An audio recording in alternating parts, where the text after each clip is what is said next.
Hyrja e fituesit të edicionit të parë të Big Brother VIP Albania, Ilir Shaqiri, në formatin Ferma VIP, ka shkaktuar një valë të fortë të reagimesh në rrjetet sociale, duke e kthyer në një nga temat më të komentuara të momentit. Prezenca e tij nuk është pritur njësoj nga publiku. Një pjesë e ndjekësve e kanë cilësuar këtë lëvizje të papërshtatshme, duke argumentuar se një figurë që ka fituar tashmë një format të madh si Big Brother nuk duhet të rikthehet në një tjetër reality me të njëjtën natyrë.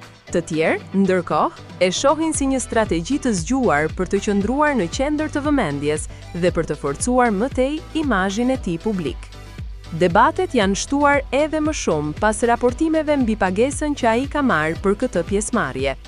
Sipas burimeve të Prive by Libertas Pahiu, Ilir Shaqiri dyshohet se është paguar rreth 40.000 euro për të bërë pjesë e Ferma VIP, një shumë që ka ngjallur reagime të shumta dhe diskutime mbi vlerën e figurave publike në këto formate. Kjo shumë konsiderohet mjaft e lartë për standardet e tregut shqiptar të spektaklit, duke bërë që shumë përdorues në rrjet të pyesin nëse pagesat të tilla janë të justifikuara apo thjesht pjesë e strategjive për të rritur audiencën dhe interesin e publikut.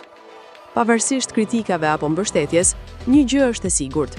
Hyrja e Ilir Shaqirit në Ferma VIP ka arritur atë që çdo reality synon: vëmendje maksimale dhe diskutim të vazhdueshëm.